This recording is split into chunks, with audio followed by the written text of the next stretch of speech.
Buenas tardes. Les damos una calurosa bienvenida a todos a nuestra presentación organizada por la Federación de Organizaciones Húngaras de Latinoamérica.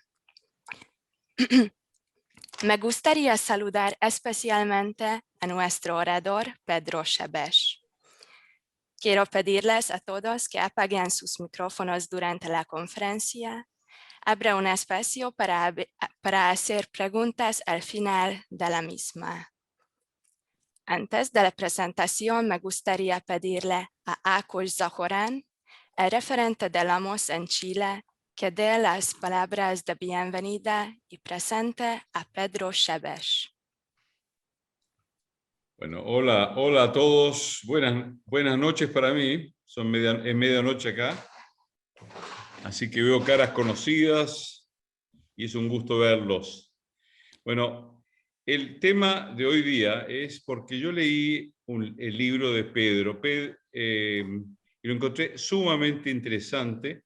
No solamente interesante, sino que con datos que nunca leí en ninguna parte y nunca vi en ninguna parte.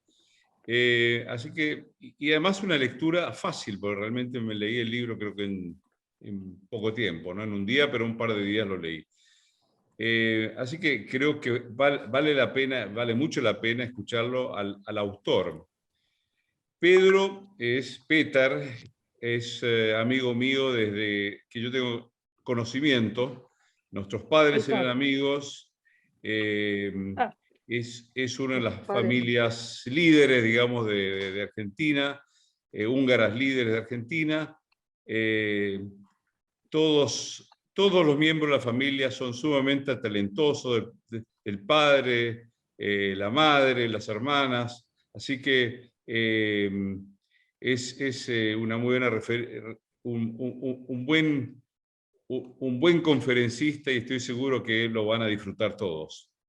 Así que, Pedro, tuya es la palabra. Bueno, muchas gracias, Ákos.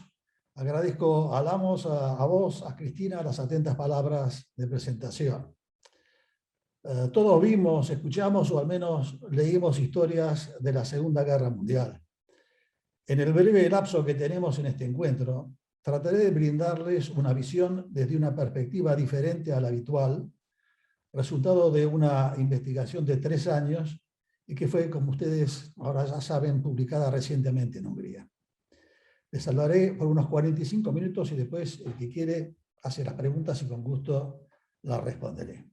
Antes de empezar, permítanme mostrarles 4 mapas y hacer unos breves comentarios al respecto. Así que, si me perdonan un segundito, voy a compartir pantalla.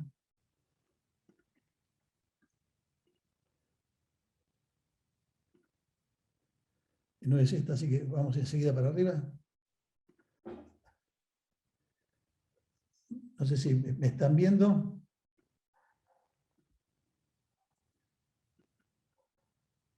Bien. Quería mostrarles rápidamente estos cuadros que espero que estén viendo en la pantalla. Este primero es el Imperio Austrohúngaro en 1914. El siguiente mapa es básicamente lo mismo, pero tenemos a la izquierda 1914 y a la derecha 1920. Podemos ver que lo que habían sido 3 grandes imperios, el alemán, el austrohúngaro y el ruso, terminan, digamos, formando una cantidad de países medianos y pequeños. Hungría, aquella Hungría que habíamos visto en el primer mapa, termina, como están viendo acá, descuartizada. La parte norte va a pasar a ser parte de Checoslovaquia, la de sur Rumania y Yugoslavia, al oeste Austria, y hay todavía un pequeño pedazo que no se ve, que fue para Italia, el puerto de Fiume, y arriba a la derecha una parte que terminó siendo de Polonia.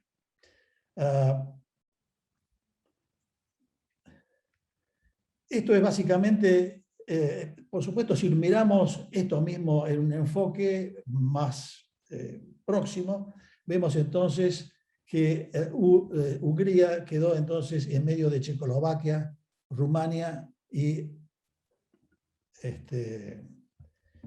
Yugoslavia. Bien, hasta aquí entonces las palabras, hasta aquí, perdón, el mapa, y vayamos entonces a la presentación propiamente dicha.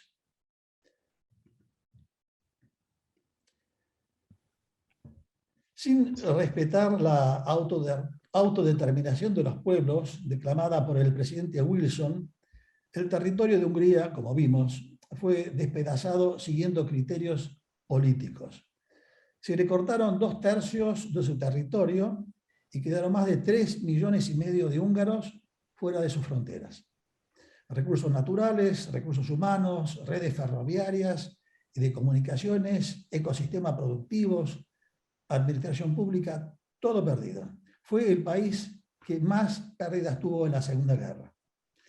En 1 año y medio, Hungría se transformó de reino en república, de república en República Popular Soviética. Después, invadida, saqueada y ocupada por Rumania, vuelve a ser reino, pero con la prohibición de que no retorne su monarca Carlos IV, para que no se le ocurra rehacer la monarquía. Y si todo esto fuera poco, le impusieron impagables reparaciones de guerra.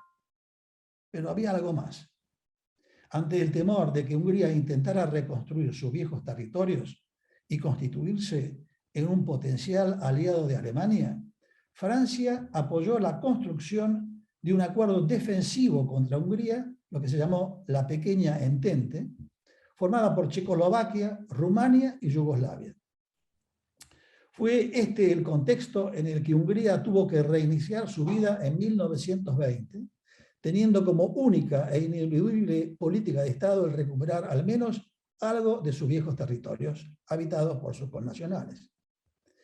En la certeza de que un país insignificante como había quedado, sin el apoyo de los vencedores, todos estos intentos no tenían ninguna posibilidad de éxito. Buscó congraciarse con sus viejos enemigos, pero el único que le abrió las puertas fue la Italia de Mussolini en 1927. ¿Cuál era el contexto mundial en que se planteó esta política de Estado? De eso quería hablarles y mostrarles las limitaciones que le venían impuestas no solo a Hungría, sino a toda Europa del Este. Mi tesis es que la Segunda Guerra Mundial fue un enfrentamiento entre 4 grandes líderes que se disputaron entre sí el establecimiento de un orden mundial a medida, sin dejar ningún resquicio para las políticas de los estados pequeños. La Segunda Guerra, desde mi punto de vista, fue una lucha por el poder mundial que disputaron 4 potencias. Todos sabemos que esta lucha terminó en 1945, en un mundo bipolar disputado entre los Estados Unidos y la Unión Soviética, pero pocos saben los entretelones de cómo y por qué se llegó a esto. Veamos sucintamente qué proponía cada una de estas 4 potencias. Empecemos por Rusia. En Rusia, el gran objetivo ideológico de Stalin fue propagar la revolución comunista a todo el mundo e imponer su régimen político mediante el uso de la fuerza. Para la gran confrontación final con el capitalismo imperialista, empezó a destinar desde 1926 proporciones cada vez mayores del presupuesto al equipamiento y fortalecimiento de sus Fuerzas Armadas, pasando del 4% en ese primer año a 33% en 1940, un año antes de que la invadiera Alemania. Ignorada en Versalles, atacada por una coalición antibolchevique en 2 frentes, en el occidental por Polonia, Rumania, los Estados Unidos, Francia, Gran Bretaña, Australia, Nueva Zelanda, Sudáfrica, Italia, Serbia, Grecia, y por el oriental por parte de Checoslovaquia, Japón y China. Todos estos juntos, contando aún con las fuerzas contrarrevolucionarias rusas, no lograron quebrar la revolución bolchevique. Para prevenirse, Francia e Inglaterra le construyeron un cordón sanitario en su límite con Europa, con territorios que, en parte, le quitaron y cedieron a Polonia, Rumania y los pequeños países del Báltico. Este traumático nacimiento en medio de la revolución la dejó obsesionada con el temor de un nuevo ataque en dos frentes y la necesidad de estar preparados para defenderse.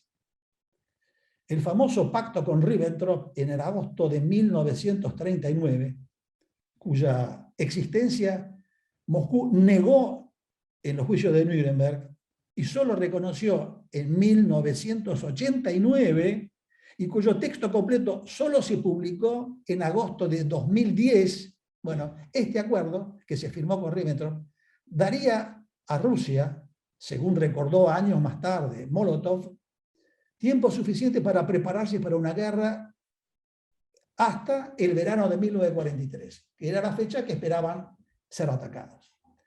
Antes de esta fecha esperaría que los europeos occidentales se mataran entre sí. Por supuesto, como todos sabemos, Stalin se equivocó. Alemania la atacó 2 años antes, en 1941. Y el líder entró en pánico. No habló durante 10 días. Y cuando lo hizo, pidió al embajador búlgaro que intercediera ante Hitler por un armisticio. En ese momento todo el mundo apostaba a que iba a perder Stalin. Como no tuvo respuesta, Stalin suplicó a Londres y Washington, que le venían ofreciendo ayuda, que abrieran de inmediato un nuevo frente en los Balcanes o en el norte, en Arcángel. Más allá de las promesas, no obstante, la ayuda militar no apareció.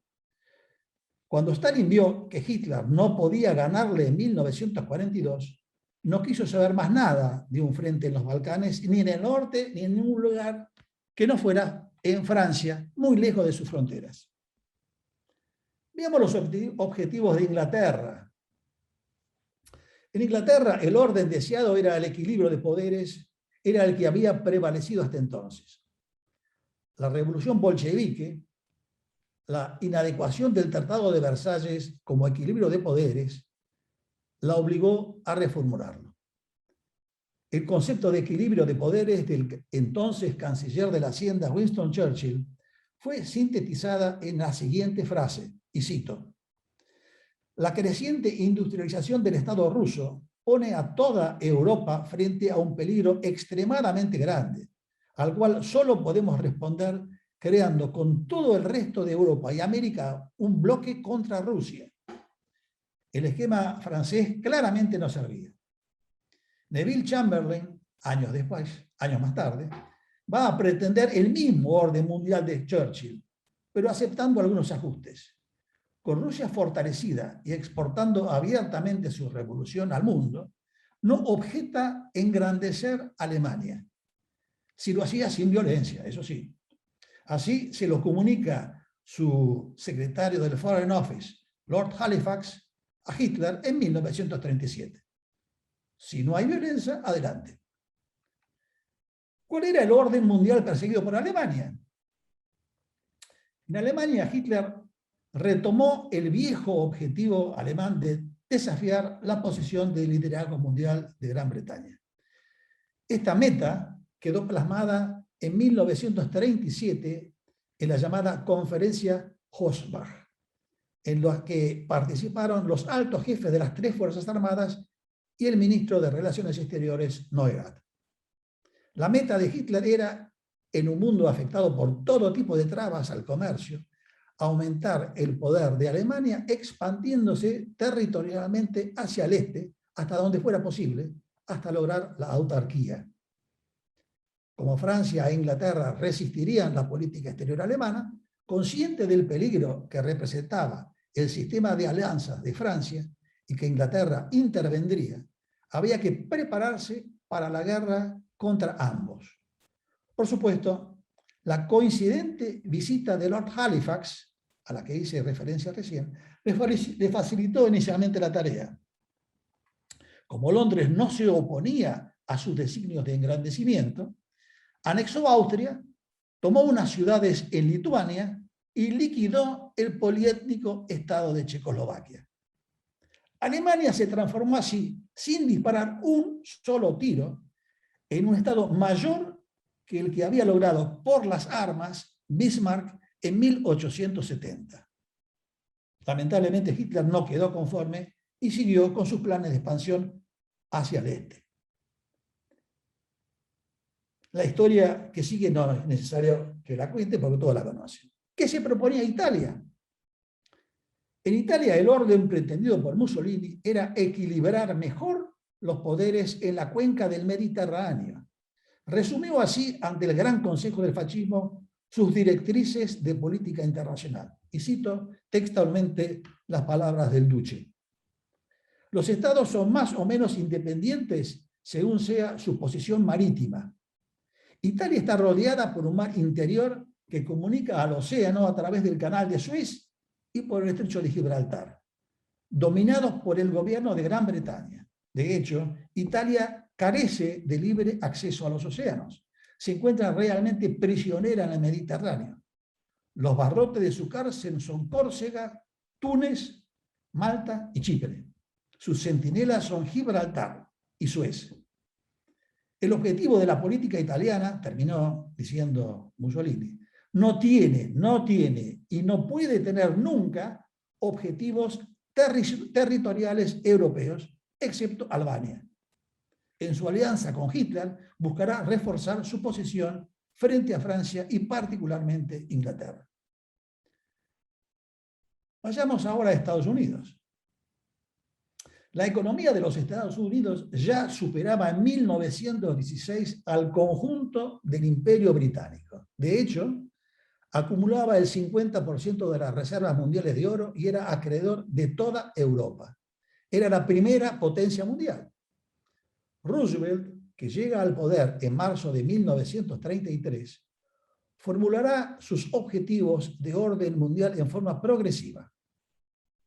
En marzo de 1941, recuérdense que entró en guerra en diciembre del 41. Bueno, esto fue en marzo. En marzo de 1941 decide dejar de lado la neutralidad de Estados Unidos y manda promulgar la ley de préstamo y arriendo, poniendo a disposición de Inglaterra todos los armamentos que necesite.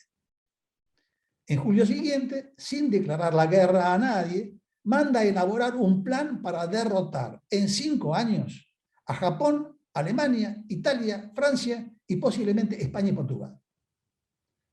Cuando en agosto de 1941, llega de la Londres bombardeada Winston Churchill, desesperado pidiendo ayuda, Roosevelt, en vez de sumarse a la guerra, le hace firmar al británico la Carta del Atlántico, una creación suya, en la que deja claro su objetivo de orden mundial.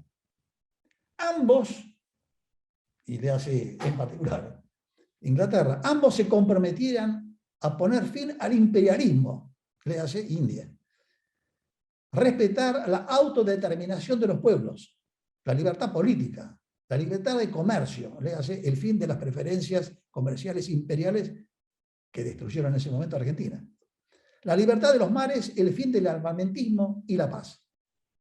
Ahora vean ustedes, Elliot Roosevelt, uno de los hijos del presidente que presenció las charlas con Churchill, escuchó y dejó escrito el siguiente comentario de su padre. Y ahora cito: tenemos que hacer entender a los británicos desde el comienzo que no tenemos la intención de ser simplemente un buen Charlie, uno que después de sacar el imperio británico de un aprieto puede ser descartado.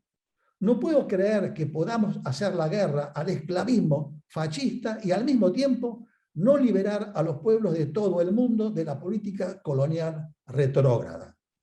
Y aquí termino con la cita de Elliot. Una vez que Roosevelt logró que Japón la atacara en Pearl Harbor, de donde, alertado, había retirado 3 portaaviones, declara la guerra a Japón y la guerra se vuelve mundial. Cuando al año siguiente se encuentra con el primer ministro canadiense William Lyon Mackenzie King, este registra en su prolijo y detallado diario la siguiente charla privada con Roosevelt. Y ahora cito al primer ministro canadiense. El presidente critica la visión de Churchill de reconstrucción del Imperio Británico y la contrapone a su visión de un concierto de países libres, las Naciones Unidas, que dirigida por 4 gendarmes, los Estados Unidos, Gran Bretaña, Rusia y China, garantizarán el orden mundial y con ello las libertades de palabra, de credos, del miedo a la agresión y de las necesidades materiales. Tenemos que evitar que las naciones se armen unas contra otras. Lo primero que tendremos que tener, antes que nada, es la voluntad de los cuatro grandes. Se inspeccionaría regularmente a Alemania y si estuviera produciendo materiales de guerra, se la advertirá. Y si no cesa, se bombardeará la ciudad que los produce. Habría una fuerza aérea policial que daría protección a todos. Los países contribuirían con sus impuestos para su mantenimiento y el gasto sería una fracción del costo de mantenimiento actual de las Fuerzas Armadas. Contrariamente a un tratado del estilo de Versalles, que fracasó, este plan exige la rendición incondicional de los países del eje. Primero la de Alemania y después, con el apoyo soviético, la de Japón, a quien los rusos tendrán que declarar la guerra. Habiendo convencido a Churchill, tenía que convencer ahora a Stalin, pero Stalin no quiere saber nada de encontrarse con Roosevelt. Roosevelt decide especificar mejor sus objetivos, ya que no lo puede hacer con Stalin, lo va a hacer nuevamente a sus próximos amigos, el canadiense Mackenzie King. En diciembre de 1943, cuando nuevamente se encuentran en privado con el canadiense y hablan sobre la dirección del Consejo Supremo de las Naciones Unidas, el primer ministro transcribe en su diario la siguiente charla con el presidente Roosevelt, y esto sí que es importante. Dice, y cita, escribe Mackenzie King: el coordinador debe ser alguien no solo representativo de todos los países, sino también alguien que pueda tener sus ojos sobre los distintos países para ver si están cumpliendo con los acuerdos hechos. Por supuesto, agregó Roosevelt, la dificultad radica en encontrar la persona para el cargo. Deberá ser alguien que merezca la confianza de todas las Naciones Unidas. Smuts, mariscal y el primer ministro de Sudáfrica, de 73 años, sería la persona ideal para el puesto, pero cuando llegue el momento será muy viejo, dijo el presidente. Refiriéndose a sí mismo, yo podría cubrir ese cargo. Mackenzie King termina la entrada en su diario con esta frase: me olvidé la razón que dio para dudar de tomar el puesto. ¿Podría haber sido el requerimiento de servicios que le demandaba su actual cargo? ¿Podría haber sido su interés en saber cómo yo lo consideraría? Le dije que estaba convencido de que para un cargo de esta naturaleza era el hombre indicado para recibir la confianza de las distintas naciones del mundo. Bueno, teniendo en cuenta qué pensaba del mundo, qué pensaban estos cuatro líderes, veamos ahora los conflictos que surgieron enseguida.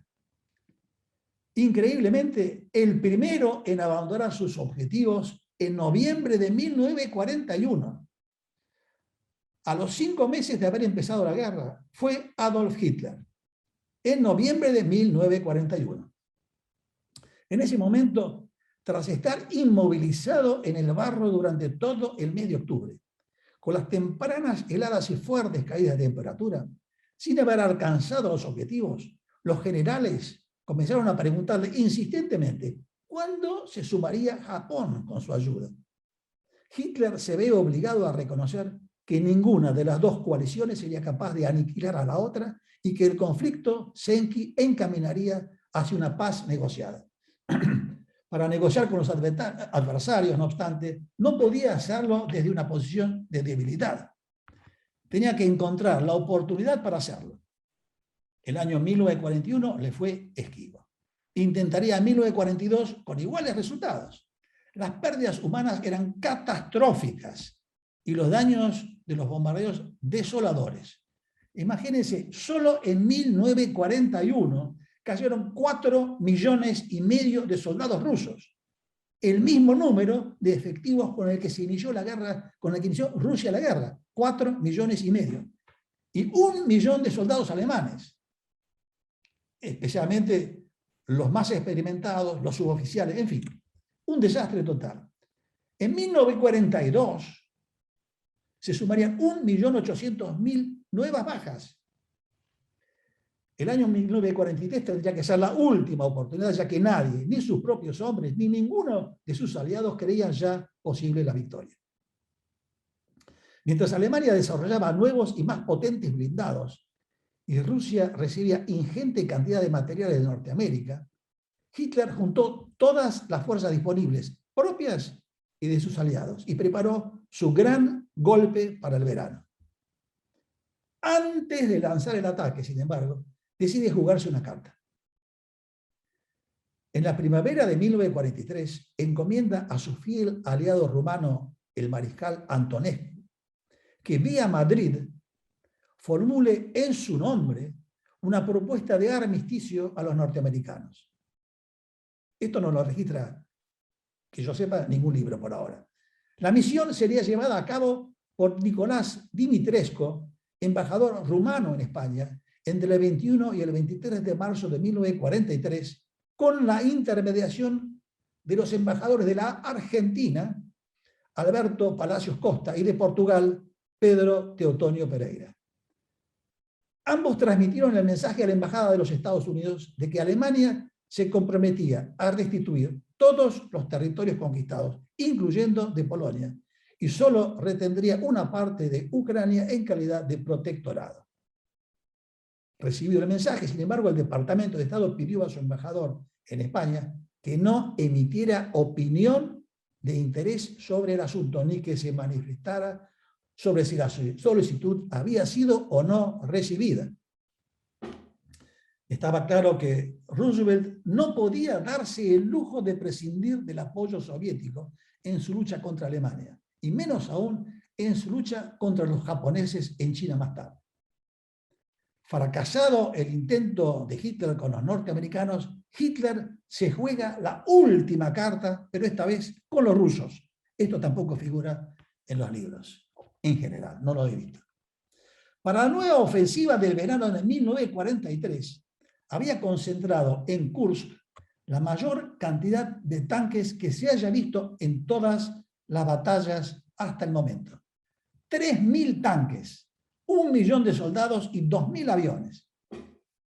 Y la oportunidad parecía propicia. Sospechaba que Stalin estaba dispuesto. Y era así mismo. Viendo todos la desidia de Roosevelt y Churchill de no abrir un segundo frente de combate, algo que venían prometiendo de hace 2 años, ahora también Stalin sospecha que lo van a traicionar.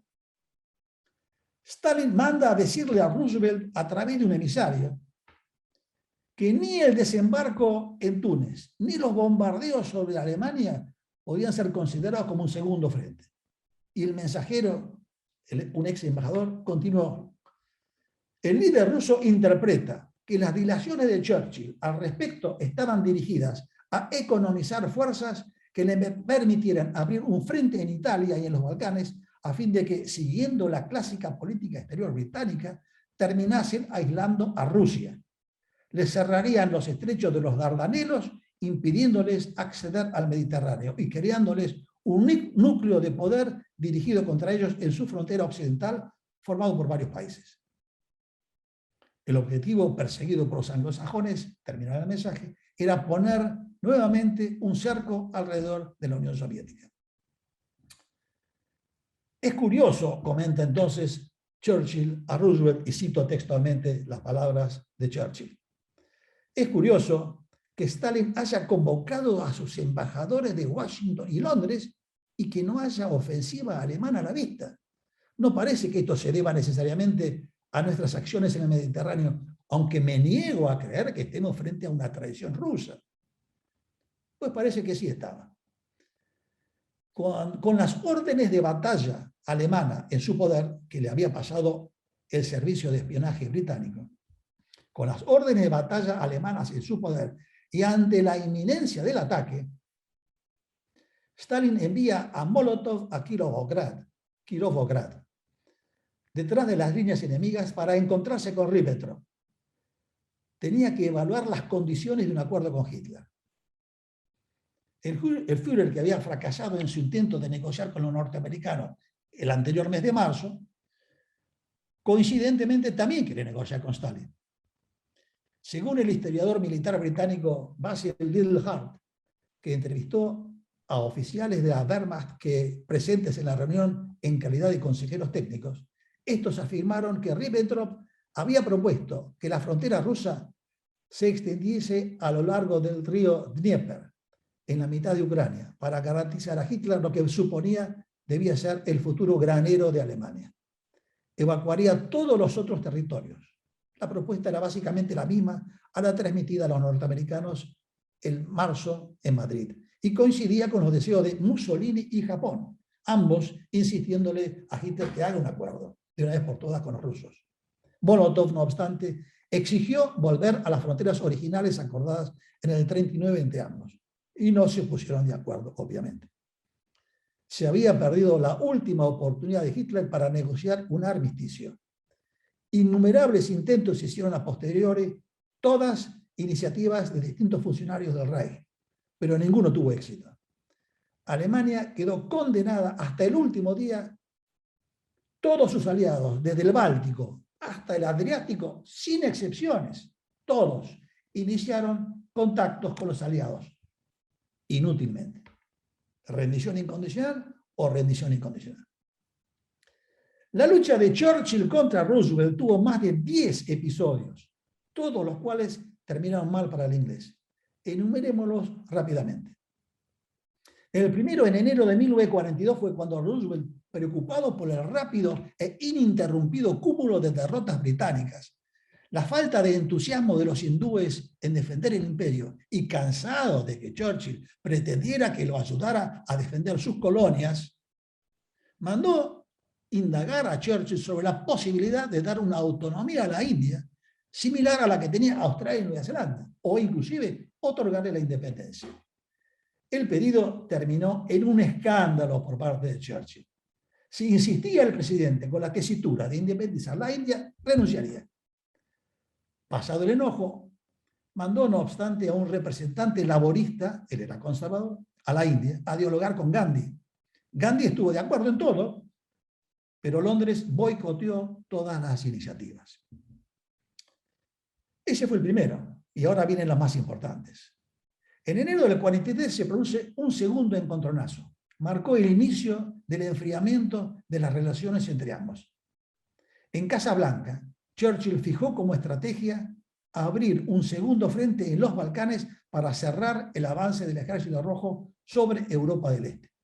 No lo logró, aunque para no contrariar al británico, Roosevelt acuerda tomar Sicilia, pero, eso sí, manteniendo su objetivo de invadir por el norte de Francia más tarde. En la conferencia de prensa que cerró el encuentro, Roosevelt anuncia la decisión de exigir la rendición incondicional de los adversarios. Churchill había exigido no incluirlo en los escritos porque quería preservar a Italia y a otros aliados de Alemania para negociar con ellos una confederación de países de Europa del Este, una que reemplazaría el vacío dejado por el fin del Imperio Austrohúngaro. Si bien evitó que apareciera el término rendición incondicional en el documento, no pudo evitar que verbalmente se pronunciara el presidente ante los periodistas. Y la palabra del presidente valía. Tal vez el enfrentamiento más duro sucedió en la conferencia de Washington en marzo, a fines de marzo de 1943. Churchill lo recuerda como una grave crisis de opiniones, y esas son palabras de él, una grave crisis de opiniones. El primer ministro no solo no se dejó convencer por las buenas a abandonar el plan de los Balcanes, sino que lo expuso ante los miembros de la Comisión de Relaciones Exteriores del Senado. Según testigos, Roosevelt se agarró la cabeza. Lo llevó a pescar a Churchill, cuando 2 días después, en una reunión conjunta con los altos mandos de las Fuerzas Armadas de Inglaterra, Canadá, Estados Unidos, vuelve a insistir Churchill con su plan Balcanes. Roosevelt, harto, lo manda a callar delante de todos. La insistencia de Churchill, sin embargo, parecía tener un fundamento. En esos mismos días, un subsecretario del Ministerio de Relaciones Exteriores de Hungría, un tal doctor Seves, se encontraba negociando en Estambul con los ingleses la posibilidad de un armisticio. Molotov, informado como siempre de todos los detalles, le manda el siguiente telegrama al secretario del Foreign Office, Anthony Eden, a Washington. Y dice lo siguiente, y cito textualmente el telegrama: exijo que todos los aliados de Alemania se sujeten a los mismos principios de rendición incondicional, restitución de los territorios recuperados, indemnización por los daños y castigo a los criminales de guerra. El gobierno soviético considera que la responsabilidad debe ser asumida no solo por el gobierno húngaro, sino también en mayor o menor medida por el pueblo húngaro. Y aquí termina el telegrama amable de Molotov. El jefe del Departamento de Europa Central del Foreign Office,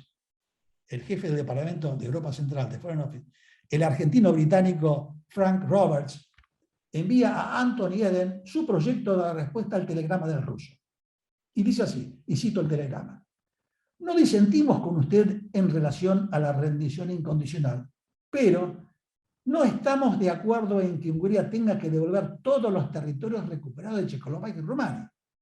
Las diferencias con ustedes en cuanto a indemnizaciones o castigo a los criminales de guerra no son motivos suficientes para disentir con Moscú sobre principios generales. Agradecemos su nota, y teniendo en Moscú a un distinguido comunista como Matías Rákosi, seguramente disponen de contactos al menos tan buenos como Londres. Ese es el fin del telegrama. Bueno, el funcionario húngaro vuelve deprimido a Budapest y le dice a su esposa con la que viajaban en el tren: todo está perdido, los rusos acabarán con nosotros. Winston Churchill es obcecado y vuelve a insistir en julio. Producido el desembarco en Sicilia, ve que la salida de Italia de la guerra abre una nueva perspectiva para los Balcanes, con efectos profundos sobre Bulgaria, Rumania y Hungría. Y pide atacar desde el norte de Italia y avanzar sobre Serbia y Hungría. El americano se lo niega. En septiembre, con apoyo de guerrilleros griegos, los británicos desembarcan de Prepo en Rodas y piden apoyo aéreo norteamericano. Roosevelt no lo da y la operación fracasa. En diciembre, en Teherán, donde por primera vez se encuentra Stalin con Roosevelt, el inglés repite su argumento frente a los dos. Y el perspicaz hijo de Roosevelt, Elliot, así presente, transcribe el siguiente comentario de su padre. Y cito las palabras de Roosevelt. Y dice: ¿sabes, Elliot? Desde cierto punto de vista, estas reuniones plenarias son algo extraordinario. Cuando el primer ministro discurría acerca de nuestra invasión a través de los Balcanes, resultaba patente para todos, en los que estábamos ahí, lo que él quería decir: que por encima de todo estaba ansioso de cortar la Europa central para mantener al ejército rojo fuera de Austria y de Rumania, e incluso de Hungría, si es posible. Lo sabía Stalin, lo sabía yo, todo el mundo lo sabía. Stalin tenía siempre perfecta conciencia de las consecuencias políticas, estoy seguro, aunque nunca dejó escapar ni una palabra sobre eso. Y esta cierra la cita con esta palabra. Realizado el desembarco en Normandía el 6 de junio de 1944, Roosevelt avisa que abrirá un segundo frente en el sur de Francia. Bueno, desembarcaron en Normandía, ahora dice vamos por el sur de Francia. Churchill de inmediato le pide que lo suspenda y desembarquen en cambio en Trieste para avanzar por el sur sobre Hungría. El presidente le manda el siguiente telegrama a Churchill. Y cito: Stalin sospecharía que queremos controlar la influencia soviética en los Balcanes. No podemos hacer peligrar Normandía por consideraciones meramente políticas. Sabemos, por los estrategas militares, que la operación en el sur de Francia no sirvió para absolutamente nada, y menos para apoyar el desembarco de Normandía. Sin embargo, semanas más tarde, el general Alexander ya tiene todo listo para lanzarse sobre Trieste, y Churchill le escribe de nuevo al presidente. Y cito las palabras de Churchill: estoy seguro de que la llegada de un ejército poderoso a Trieste e Istria dentro de 4 o 5 semanas tendría unas consecuencias que escapan a los valores meramente militares. El pueblo de Tito estará en Istria esperándonos. No me puedo imaginar cómo serán las condiciones en Hungría, pero en cualquier caso, tendremos una posición que nos permitirá aprovechar al máximo cualquier situación nueva importante. En agosto de 1944, en Budapest, sin embargo, ya controlada por los alemanes, se produce un golpe contra el gobierno pro-alemán de Stoy, pero los ingleses no llegan. Estaban desembarcando en el sur de Francia. 2 meses después, los alemanes ocupan Hungría. ¿Se dio Churchill por vencido? De ninguna manera. En octubre, sin avisarle a Roosevelt, viaja a Moscú y en una mesa, sobre una servilleta, acuerda con Stalin la división de sus intereses en Europa del Este. Los británicos se quedarían con el 50% en Hungría, 10% en Rumania, 25% en Bulgaria y 90% en Grecia. Churchill después le escribe a Roosevelt en privado, y cito las palabras de Churchill: resulta absolutamente imprescindible que tratemos de llegar a un acuerdo sobre los Balcanes para impedir que estalle una guerra civil entre varios países, cuando probablemente usted y yo coincidamos con una de las partes y Stalin con la otra. Pero para prevenirse de la respuesta del presidente, Churchill ya había despachado comandos británicos a Grecia para combatir y restaurar la monarquía. Años después, en sus entrevistas, Molotov se lamentará: conseguimos todos nuestros objetivos, todo lo que queríamos, menos Grecia y el paso de los Dardanelos al Mediterráneo. Muerto Churchill el 12 de abril de 1945 y rendida Alemania, Churchill vuelve por última vez a su proyecto. Ya que no pudo parar el avance del ejército, por lo menos los va a echar de Polonia y Checoslovaquia. Al final de cuentas, declararon la guerra a Alemania por atacar a su aliada Polonia, pero no solo tenía su gobierno en elección en Londres, sino que Polonia acompañó con sus tropas las acciones aliadas. El tosudo inglés ordena ahora a su Estado Mayor que elabore un plan de ataque contra los rusos. La operación Unthinkable debía ser lanzada el 1 de julio de 1945. Esto tampoco lo registran nuestros libros. Los rusos, como era habitual, como ya estaban enterados de que Churchill había dado indicaciones al general Montgomery para no desarmar a las divisiones alemanas del norte de Italia, porque todavía la necesitaría contra Rusia, se quejaron duramente al presidente Truman. Como sabemos, la operación no se hizo. Los americanos ya estaban despachando sus tropas al teatro de operaciones del Pacífico. Churchill perdería las elecciones al mes siguiente. Perdón, a fin de ese mismo mes, de julio. ¿Cómo terminó el nuevo orden mundial? El proyecto de los 4 gendarmes de Roosevelt encontró la más absoluta resistencia, tanto de Stalin como de los aliados de Estados Unidos. En primer lugar, nadie aceptaba que 4 grandes potencias las dirigieran. Churchill, por su lado, aclaró que los principios de la Carta del Atlántico, referida a las elecciones libres, eran aplicables a todos los países, menos las colonias británicas del imperio. Stalin, por supuesto, no dijo nada, pero todos sabían que los principios de la Carta no los respetaría. Con su muerte, Roosevelt, la misión de dirigir el nuevo orden mundial quedó sin efecto, por supuesto. Tampoco estuvieron de acuerdo en esas reuniones que el Consejo de Seguridad estuviera integrado solo por las 4 grandes potencias. Lo que sí logró el presidente norteamericano tras sufrir en Europa solo 250.000 muertos, solo frente a una Rusia que pagaba con 8 millones de soldados muertos el mayor costo de la guerra contra Alemania, y que a cambio de concesiones de territorios japoneses, Rusia la apoyara en sus reclamos contra Japón. Sin la ayuda de los rusos, Norteamérica tenía que combatir a 3 millones de soldados japoneses en China. Y en ese momento la bomba atómica todavía no ha sido probada. O sea, este fue el fin de la idea de Roosevelt. Como epílogo, permítame que les comente rápidamente que en 1947, en la conferencia de paz, los ministros de Relaciones Exteriores de Gran Bretaña, Estados Unidos y Francia, tardíamente, reconocieron que el límite entre Rumania y Hungría de 1920 no era ni lógico, ni justo, ni equitativo. el ministro francés propuso entonces aplicar criterios étnicos para las nuevas fronteras.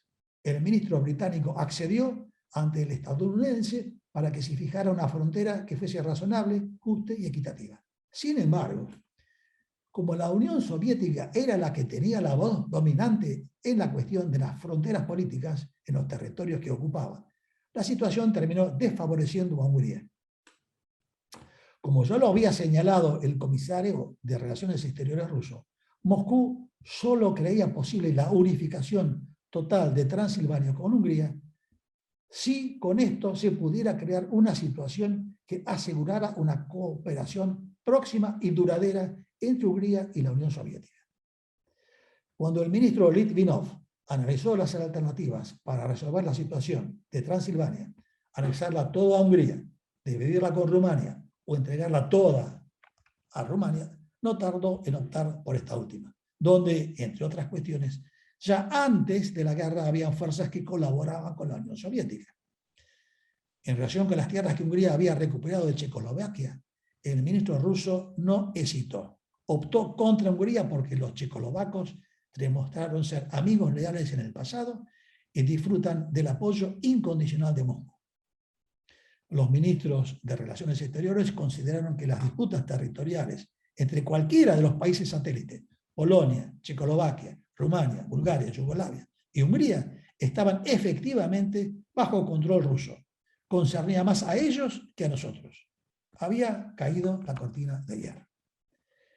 El ahorro de varios millones de vidas norteamericanas, la decisión de no exigir la devolución de los préstamos a sus aliados, ni exigir indemnizaciones a los vencidos, sumado al cuantioso Plan Marshall, permitió una reconstrucción acelerada de buena parte de Europa y un nuevo orden mundial del que seguimos disfrutando todos por ahora. Fin, listo, acá termino entonces y espero no haberlos atosigado con tantas informaciones. Agradecemos a nuestro invitado, Pedro Sebes, por esta interesante presentación. Ahora pueden encender los micrófonos para realizar sus preguntas.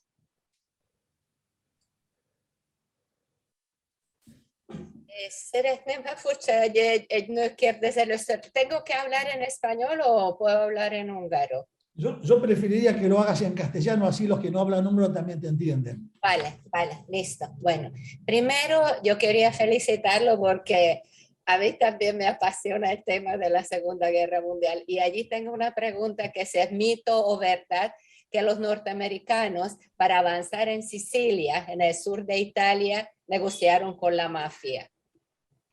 No tengo ningún registro, recorrí todo, no hay ningún registro de que eso haya sido así.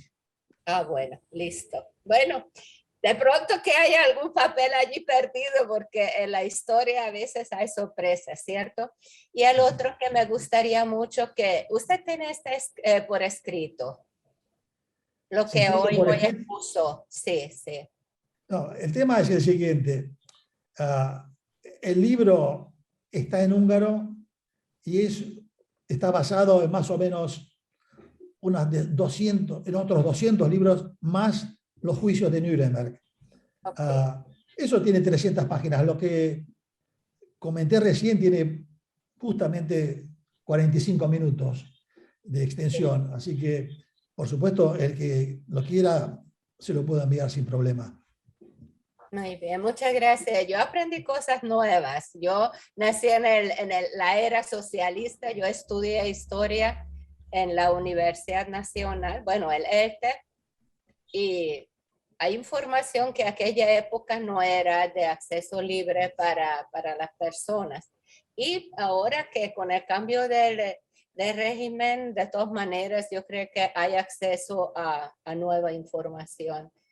Le agradezco, fue muy interesante. Gracias. Gracias.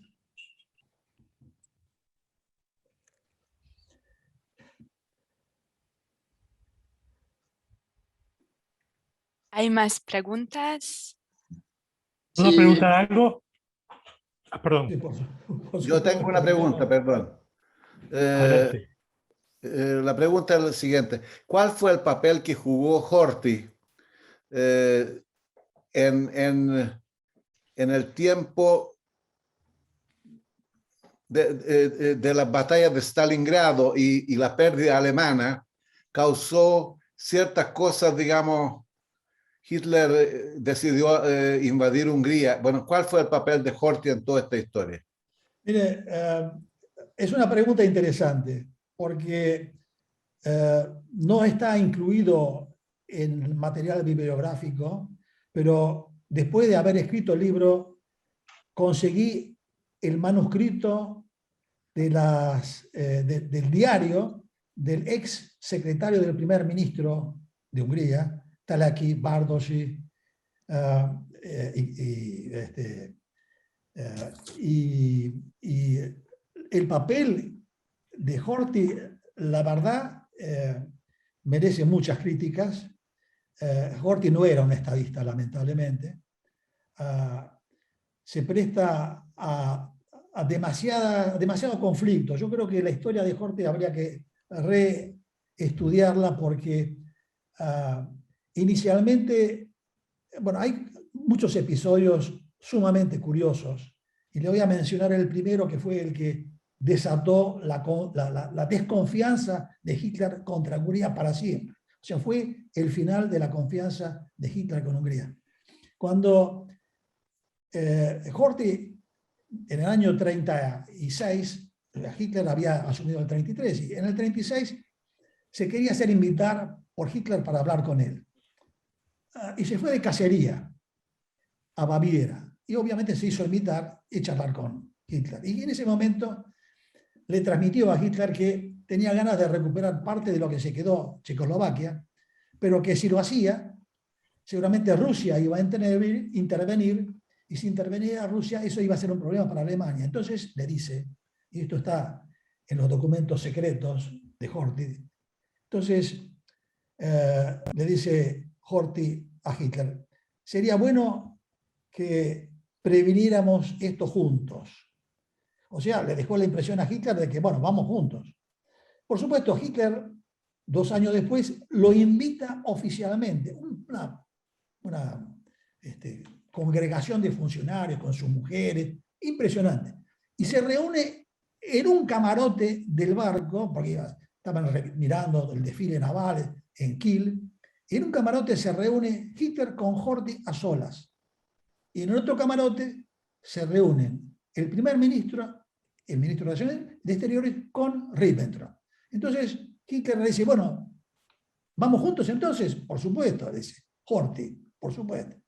En el otro cuarto, mientras tanto, el primer ministro y el de Relaciones Exteriores, de ninguna manera, no estamos preparados para esto. Bueno, se armó una verdadera batahola.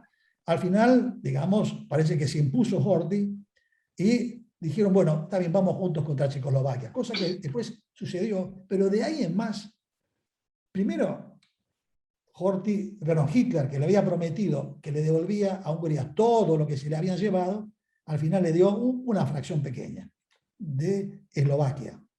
Pero la desconfianza contra él fue permanente. Y ya Horthy, según estas memorias que estoy, ni siquiera memorias, no son memorias, es el diario, que pasaba día por día, la situación en Budapest, ya a fines de 1941, dudaban que pudieran ganar la guerra los alemanes, y la preocupación, por supuesto, fue aumentando. Ahora, habiendo sufrido Hungría el comunismo, que si bien fue corto, fue muy duro, no querían saber nada, obviamente, ni Hungría ni ninguno de los países del este, y Polonia menos. Quería saber nada con los comunistas y con los rusos. O sea que entre el terror a los bolcheviques y el terror a los nazis, bueno, dijeron, tal vez con los nazis podemos arreglarnos, con los alemanes podemos arreglarlo mejor. Y sabiendo entonces que el fin estaba cerca, aplicaron prácticamente todas sus fuerzas para apoyar a Alemania. Obviamente, perdieron todo. Pero entonces el papel de Horthy, a título personal, lo tengo que analizar con mucho cariño. Guillermo, ¿vos tenías una pregunta? Sí, ¿se escucha? Sí. Nada profundo ni de fondo, porque obviamente no estoy en condiciones de preguntar nada agudo sobre el tema. Pero habiendo leído tu libro y habiéndote escuchado ahora, me parece que has incorporado una cantidad de cosas y has balanceado tu exposición y tenés nueva documentación. Mi pregunta es, ¿qué pensás hacer? Si es correcto mi apreciación, ¿qué pensás hacer con ese material? Si viene un nuevo libro, va a salir un artículo en alguna parte, pero yo creo que hay unos cuantos agregados al libro. No sé si de documentación, pero sí de análisis y también de documentación. Esa es la pregunta. Sí, efectivamente, Guillermo, yo diría más que datos, que muchos datos nuevos no hay. Análisis sí. Y les digo por qué. Cuando ACOS me pidió que hiciera esta exposición, me llevó mucho tiempo prepararla, porque digo, ¿cómo hago para resumir un libro que está lleno de nombres, de fechas, de números, que serán muy familiares para los húngaros, pero para un argentino es chino básico, no dice nada? Entonces, escribí, para que ustedes tengan idea, escribí una presentación que tenía unas 20 páginas, lo cronometré y dije, esto no da.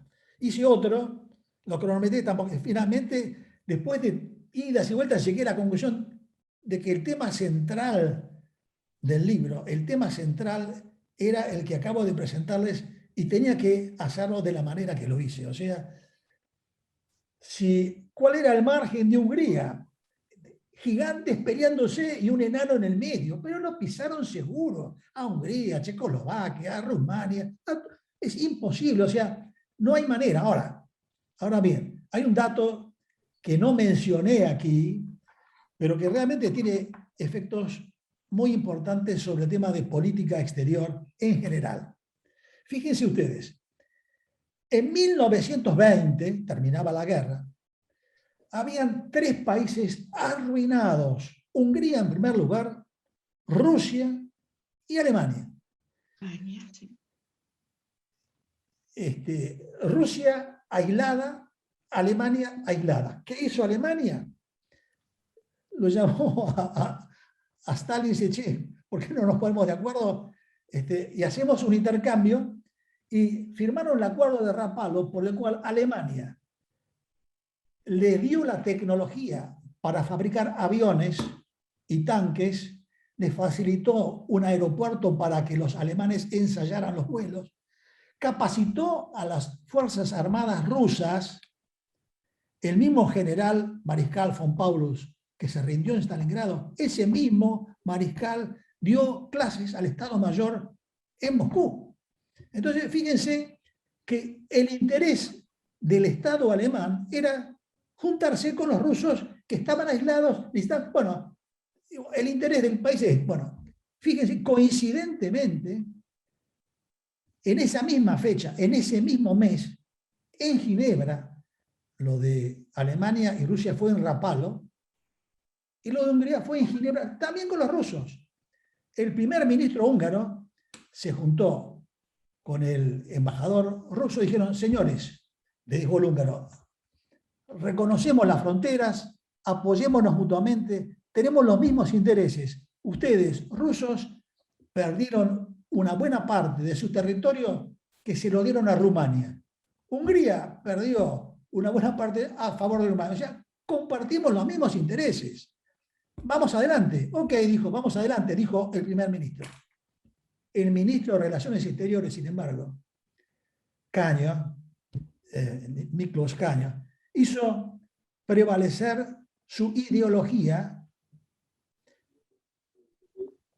sus intereses, vaya a ser, habría que analizarlo, por supuesto, el término correcto, pero estiró las negociaciones y al final el acuerdo que habían firmado nunca, jamás se implementó, ni siquiera fue ratificado. O sea, yo digo, respondiendo a tu pregunta específicamente, análisis fue lo que más le agregué, pero lo que me quedó claro, por supuesto, hay que haber vivido, digamos, la revolución bolchevique en Hungría, ¿no? Para pensar lo contrario, pero, o la ocupación bolchevique en el 45 de Hungría, donde violaron a decenas de miles de mujeres, saquearon, mataron. O sea, si en esas condiciones los húngaros o los rumanos lo hicieron, pero si hubieran dicho, señores, el interés número uno de Hungría es aliarnos con la Rusia comunista, que vengan, que masacren a los que quieran, pero nos juntamos con los rusos, y aliándonos con ellos, después nos van a invadir los alemanes, nos hacen crema, pero como los rusos van a ganar al final, bueno, que nos quedamos con lo que queríamos. Seremos comunistas, pero tenemos el territorio que nos había pertenecido. O sea, Guillermo, realmente da para análisis exhaustivo. Lo que hice en la charla fue reordenar los temas de forma de comprimirlos en 45 minutos, pero por supuesto da para mucho más. Me gustó mucho, me parece que deberías publicarlo, hacer un anexo o un artículo o un complemento o una nueva versión de tu libro, porque la verdad que la interpretación da un orden increíble al documento, que ya de por sí el libro me pareció maravilloso. Esto le da todavía mayor valor, mayor interpretación. Me parece fantástico. Te incito a que lo publiques. Muchas gracias. Bueno, Muchas una gracias. pregunta quisiera hacerte, Pedro. Sí. Algunas cosas ya lo hemos visto de lo que hoy contaste con mucho detalle y tanto conocimiento. En alguna escena has puesto una pequeña introducción de lo que hoy escuchamos, pero había un momento dado, no me acuerdo el año, será el año 1940 quizás, cuando había un intercambio entre la Unión Soviética y Hungría, que los rusos mandaron todos los trofeos de guerra de 1849 en cambio de unos presos políticos comunistas que mandaron a Rusia. ¿Hay algo de esto? Lo leí alguna vez, pero no tengo muy claro. No, efectivamente, es como decís, Miklos, es tal cual. No lo mencioné porque, digamos, Hungría, después que Alemania firmó en 1900, creo que fue 34 o 35, con Rusia un acuerdo comercial importante, meses después Hungría hizo lo mismo, firmaron un acuerdo, nos queremos mucho, y en ese momento, además del acuerdo comercial, los rusos devolvieron las banderas del ejército revolucionario húngaro de 1848, que fue derrotado por los rusos. Así que fue una especie de intercambio, pero que no pasó a mayores. Obviamente después vino el acuerdo de Ribbentrop y bueno, en fin, lo interesante, perdóname que te cambie de tema, Miklos, efectivamente, como te digo, hubo un acuerdo comercial con Rusia, a través del cual Hungría se comprometió a liberar presos políticos comunistas, y los rusos, en cambio, digamos, mandaron las banderas. Entre los liberados estaba justamente este señor Rákosi. Pero no tuvo ninguna duración, no duró nada. Tengo otra pregunta. ¿Cuál fue el papel de Szálasi?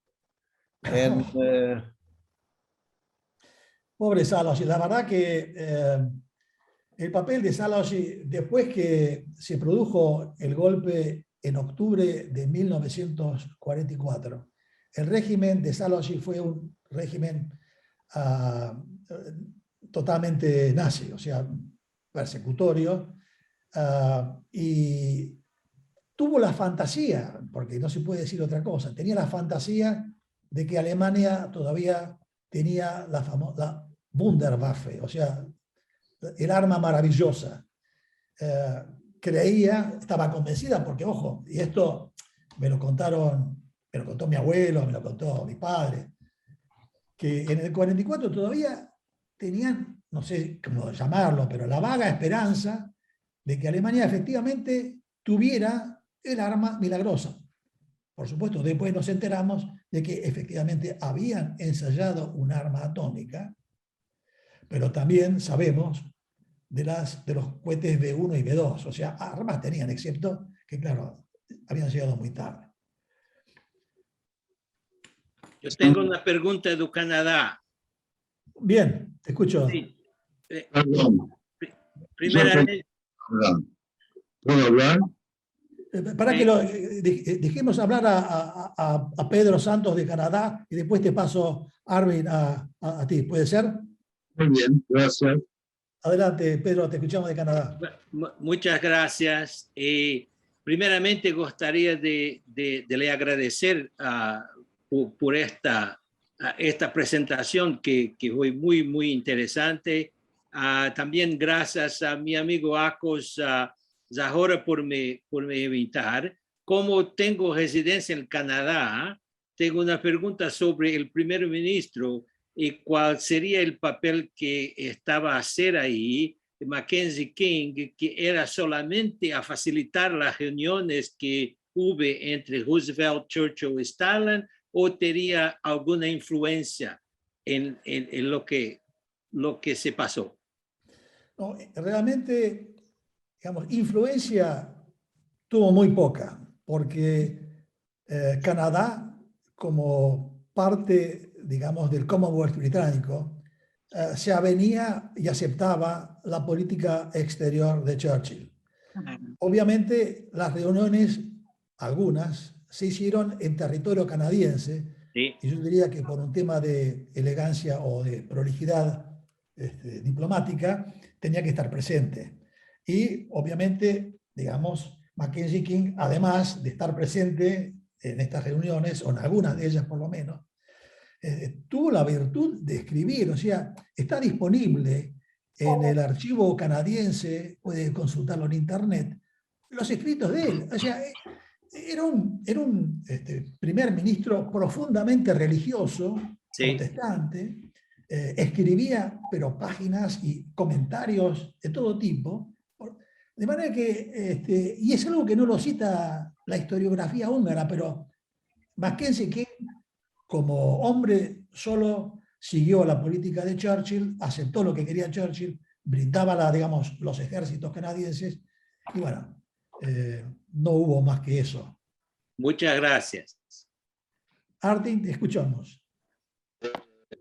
Primero, señor Chávez, quiero felicitar por su resumen que hizo, lo que desearían para poder estudiar mejor, o en húngaro, o en castellano, si tiene algún libro para poder estudiar, porque usted lo resumió ahora en 45 minutos, una historia muy larga.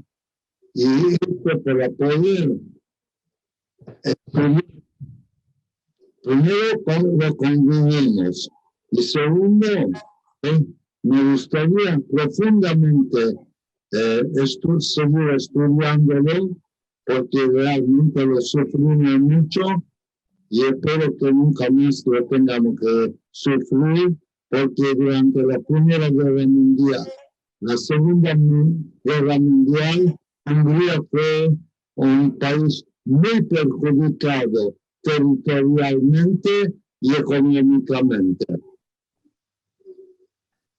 Muchas gracias. Bueno, voy a ver, digamos, te voy a mandar, Artin, te voy a mandar algunos datos para seguir analizando el tema. Por cierto que hay mucha bibliografía.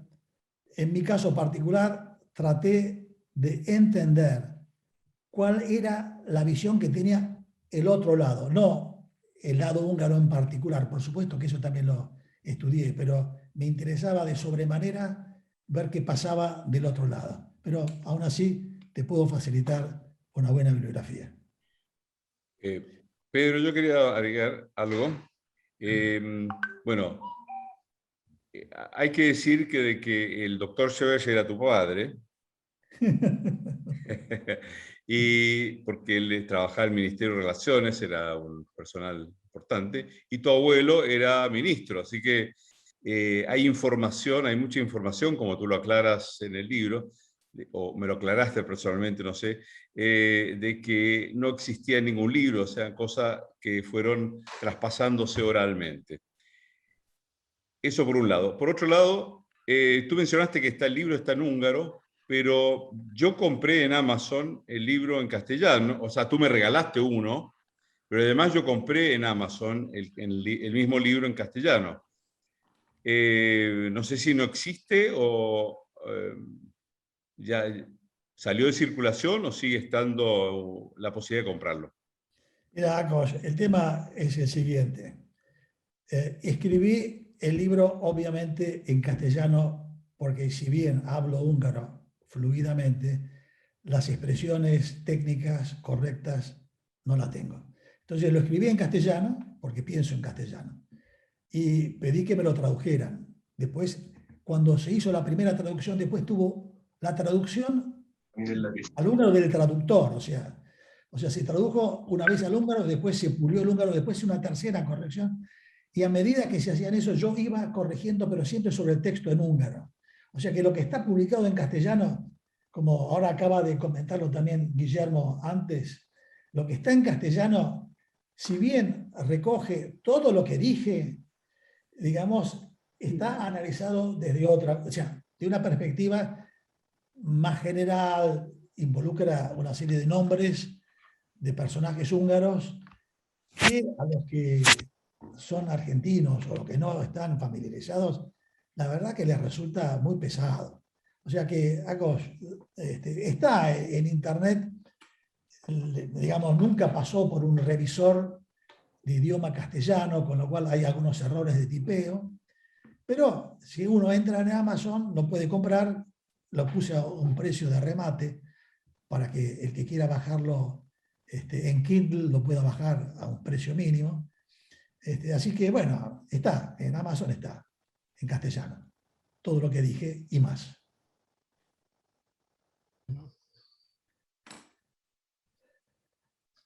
Me gustaría preguntar algo que no sé si corresponde o no, pero dadas las dificultades que Hungría hoy tiene con la Unión Europea y la visión de que la gente de la Unión Europea tiene de Hungría de ser un país reaccionario de derecha y siempre en conflictos con la Unión Europea, ¿eso tiene alguna raíz en los últimos 100 años que se fue haciendo? ¿Es una casualidad? ¿O no podemos decir que Italia sea todo de derecha porque Mussolini era de derecha? Entonces, me gustaría usted que piensa tanto en esto, si hay alguna raíz que el gobierno de Hungría siempre se haya volcado más hacia la derecha que los otros. Bueno, en realidad, Gabriel, en realidad los húngaros fueron de todo tipo. Para decirte muy sencillamente, en Hungría en 1918, digamos, explotó el comunismo. Los obreros eran todos socialistas. Había una enorme masa de, digamos, de obreros socialistas. Cuando vino, digamos, el nacionalsocialismo, se pasaron al nacionalsocialismo. Después, por supuesto, vino el comunismo, ocuparon los rusos. Después, cuando fue la liberación, vino de vuelta un gobierno de izquierda y ahora vino nuestro amigo Orbán, digo nuestro amigo entre comillas.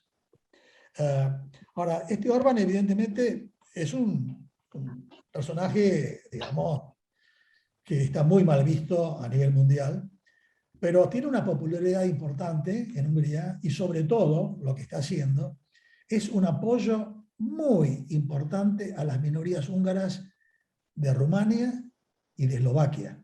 Y por supuesto presionando a Ucrania, porque una parte de su territorio original ahora pertenece a Ucrania. Entonces está bloqueando la entrada de Hungría, digamos de Ucrania a la Unión Europea, digamos, para obtener algo a cambio. O sea, los húngaros no fueron necesariamente o siempre o predominantemente nacionalistas y de derecha. Lo que sí fueron, durante mucho tiempo, anticomunistas. O sea, lo vivieron en carne propia.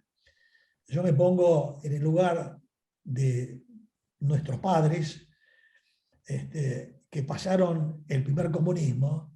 En particular, mi abuelo por parte paterna le invadió una casa, los comunistas le incendiaron la biblioteca. O sea, no lo mataron de casualidad. Pero quiero decir, una cosa es haber vivido Y consecuentemente el haber vivido deja una huella que después hace que uno sea contra eso.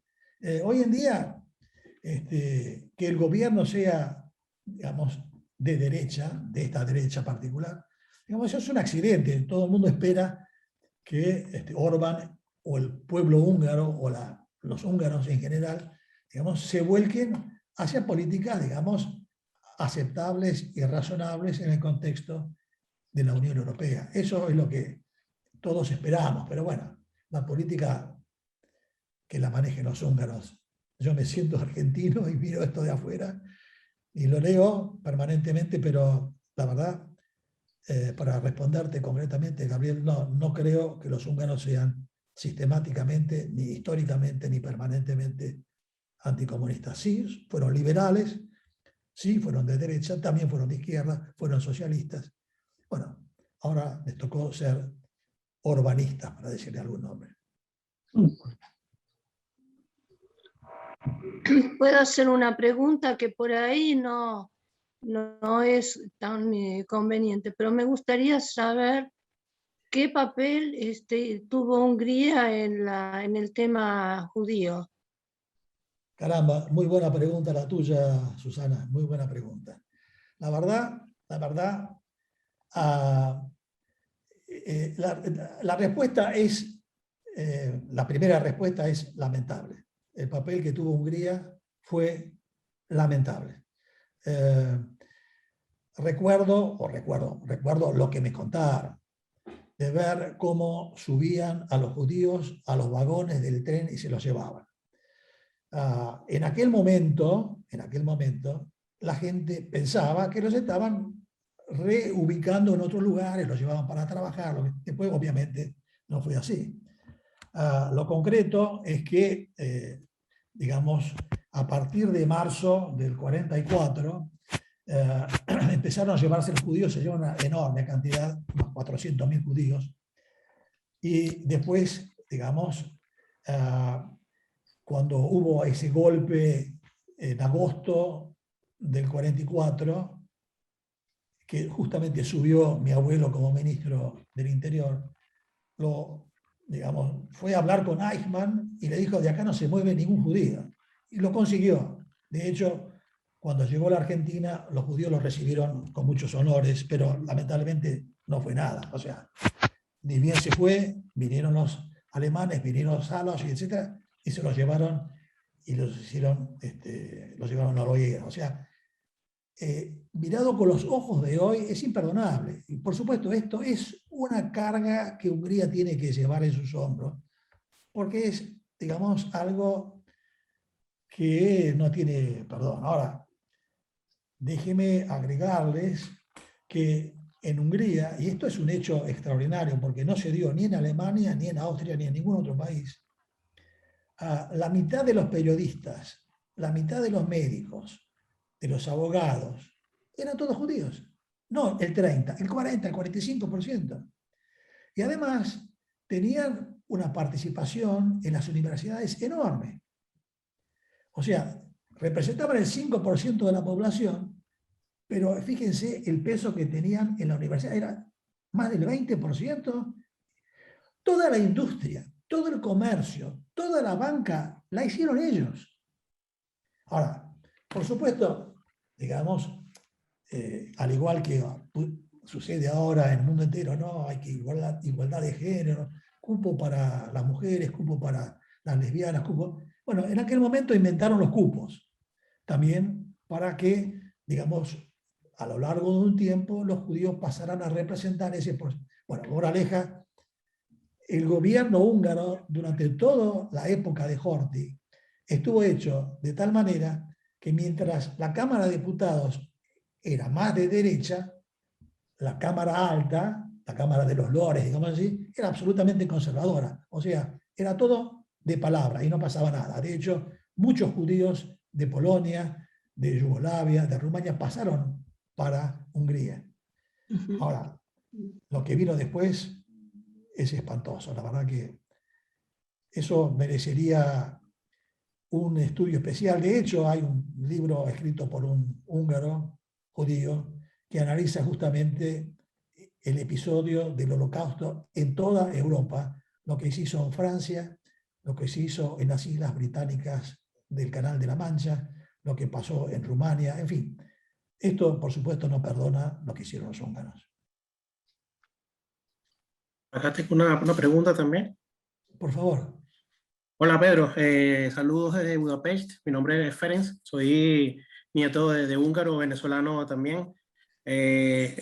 Con este comentario quería hilar mi pregunta, ¿no? Primero, preguntarte si no fue un poco tenue el intento de negociación de Hitler con ambos bandos, y tú que manejas más el contexto paneuropeo en ese momento, un gesto de buena voluntad militar hacia los aliados no hubiese sido quizás una palabra de fuerza para empezar una negociación. ¿No crees que fue un poco tímida la negociación cuando ya se veía que la guerra estaba en los albores? Ya, bueno, los alemanes no se imaginaban el desembarco en Normandía, de hecho lo esperaban, si bien entiendo, un poco más arriba de Normandía, ¿no? Y preguntarte si con este contexto no hubiese sido mejor un gesto físico, qué sé yo, liberación de presos o relajación en algún sentido de algunas leyes antijudías para poder negociar con los aliados. Y eso hila mi segunda pregunta, porque estamos hablando de que los alemanes ocupan militarmente Hungría en marzo del 44, ¿cierto? Que es prácticamente al final de la guerra. ¿Qué pasó antes del 44? Porque se nota un ensañamiento de los alemanes en contra de los húngaros judíos, obviamente, pero quizás un poco en reprimenda, ¿no? A esta intención quizás de cambiarse de bando como había pasado luego de la revolución en Rumania. Mira, el tema, la verdad, es interesante porque en Hungría, al igual que en Rumania, había un partido demócrata social o socialdemócrata, partido de izquierda. Ahora, esto no impidió ni en Rumania ni en Hungría que haya un resentimiento generalizado contra los judíos, que era, digamos, independiente de la posición, digamos, exterminadora de Hitler. Ahora, desde ya que o por lo menos de las, digamos, de las charlas que surgían de los negociadores con los británicos o los ingleses, lo que siempre aparecía, en forma recurrente, era de que las negociaciones, este gobierno no podía seguir. O sea, tenía que venir otro gobierno. De hecho, los ingleses habían incluso recomendado negociar con estos partidos de izquierda.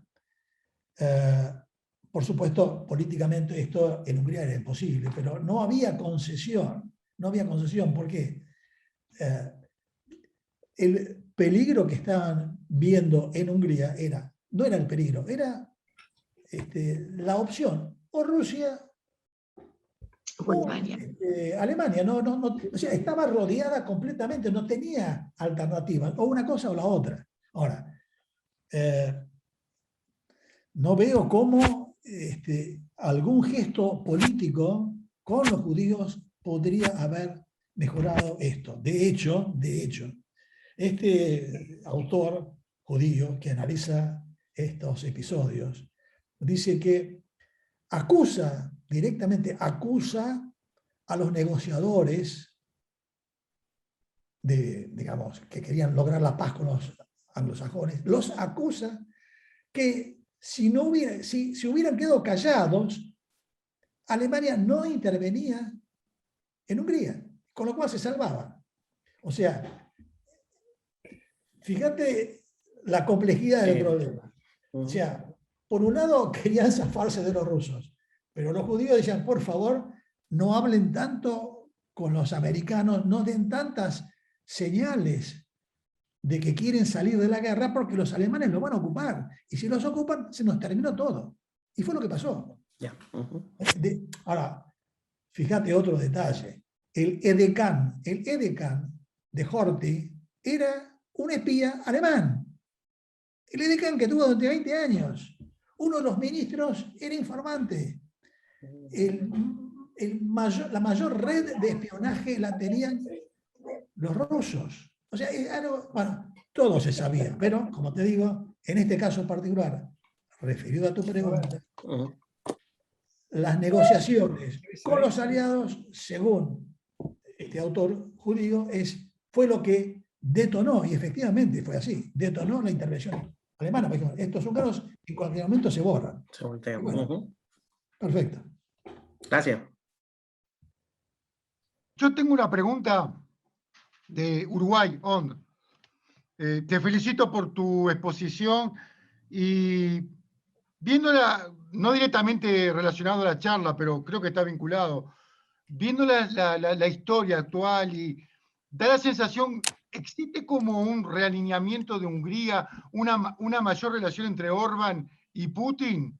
¿Es así, por lo que dicen las noticias, o no? Y si eso es así, ¿implica que Hungría está sacando alguna lección de 2 guerras mundiales, eligiendo mal el bando y capaz que pensando alguna otra cuestión? Me encanta tu pregunta porque es lo que yo también me pienso por dentro. Digo, pero en definitiva, digo, si en general, digamos, el Occidente, para llamarlo en términos genéricos, nunca le dio mucha bolilla a Hungría.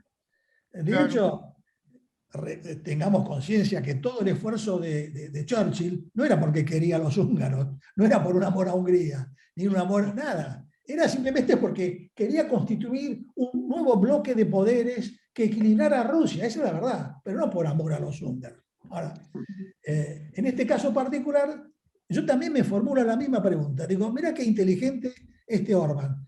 Parece inteligente. Digo, finalmente, este tipo se da cuenta que también puede tener una opción interesante con China y con Rusia. ¿Por qué no?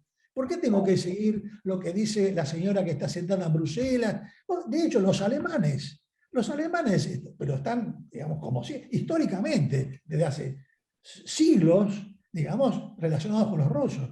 Ahora, si ellos pueden hacer negocios, ¿cuál es el problema? Hungría? ¿Cómo? Claro, ¿por qué en Hungría también? ¿Por qué en Hungría? Bueno, en fin, son esas cosas que cuando un país chico quiere meter masa en el juego de los grandes, siempre lo mira mal. Sí, sí, seguro. Por favor, no se metan, que este negocio no es de ustedes. Obedezcan, pónganse en la fila y cállense la boca. Esa es la verdad. Ahora, ¿qué margen puede tener Hungría hoy? Ninguno, no existe. Es un país minúsculo, que tiene 8, 9, 10 millones de habitantes. Gracias. Servus, Peter. Hoy voy. ¿Dónde estás que no te veo? Peter, servus. Servus, ¿qué tal? Servus. A ver, mira, puedes apagar ahí. Bueno, lo que me corto mundo a mí, lo que quería decir era 2 cosas. Con respecto de Alemania y Hungría, mi tío que llegó a vivir acá en Buenos Aires, era telegrafista del tren de Sarkozy. Cuando va a verlo no había Learjet en ese momento, cuando va a verlo a Hitler, y Hitler le pidió que dejara pasar a los alemanes a atravesar a Hungría. Y Sarkozy le dijo que no. Y entonces cuando volvían, o sea, insisto, mi tío era telegrafista del tren, que igual iban toda la comitiva a verlo a Hitler. Cuando volvían al tren, lo fueron desviando permanentemente para que no pudiera volver a Hungría, y en ese momento las tropas alemanas atravesaron, ya con física, más allá del problema judío, atravesaron Hungría para llegar a Italia, para que los americanos, los norteamericanos no llegaran a desembarcar en Italia. Ese era un tema crucial para ellos, y la otra también era el bombardeo de las refinerías en Rumania. Una vez que las demolieron, ahí perdió Hitler todo combustible para toda cosa. El otro tema no histórico, sino para el futuro. Yo la verdad que lo de Orbán me gusta en dos aspectos. Para mí la familia es lo primero, antes que la sociedad, en ergo. Entonces, puede haber gay, lesbianas, todo lo que quieras, pero el matrimonio igualitario para adoptar un hijo, a mí se me ponen los pelos de punta cuando veo a estos artistas que alquilan vientres y que yo que entre dos hombres crían a un nene. Bueno, la verdad que a mí se me pone el pelo de punta. O sea que desde ese punto de vista, a mí Orbán está siendo perfecto. Y obviamente, el tema del aborto, tampoco estoy de acuerdo con el aborto. Entonces, no sé por qué, pero lamentablemente, si no pensás así, en Europa, en todos lados, te hacen la cruz. O sea, podés cortar el pastel, como hicieron acá en el hipódromo, el ministro de Larreta, que hizo un pastel con la imagen de Cristo y lo cortó, ¿viste? Todo fenómeno, ¿viste? No es así. Pero te dije dos cosas, una cosa histórica y una futuro. No sé por qué Orbán, estoy hablando de dos aspectos nada más, no sé lo demás porque no estoy en Hungría. Pero ¿por qué no puedo pensar yo que el matrimonio igualitario no es algo natural? Creo que la mayoría, según la encuesta, estoy seguro que el 99% me dice lo mismo. ¿O no? Bueno, listo. Shoes. Listo, ok. Gracias. Bueno, no sé si hay otra pregunta, y si no, bueno, les agradezco a todos la atención y haberme escuchado. Y bueno, contento de que hayan quedado satisfechos, y cualquier cosa le mandaría a Cristina a Uruguay el texto para que el que esté interesado que le mande un mail y ella se lo reenvía. Así que bien, muchas gracias nuevamente y me despido de todos ustedes, excepto que haya una pregunta más. Bueno, bien, Pedro, felicitaciones. Muchas gracias, Julio. Muchas gracias. Hasta luego. Gracias, Pedro. Muchas gracias. Chao, hasta Bueno, Pedro. Felicitaciones.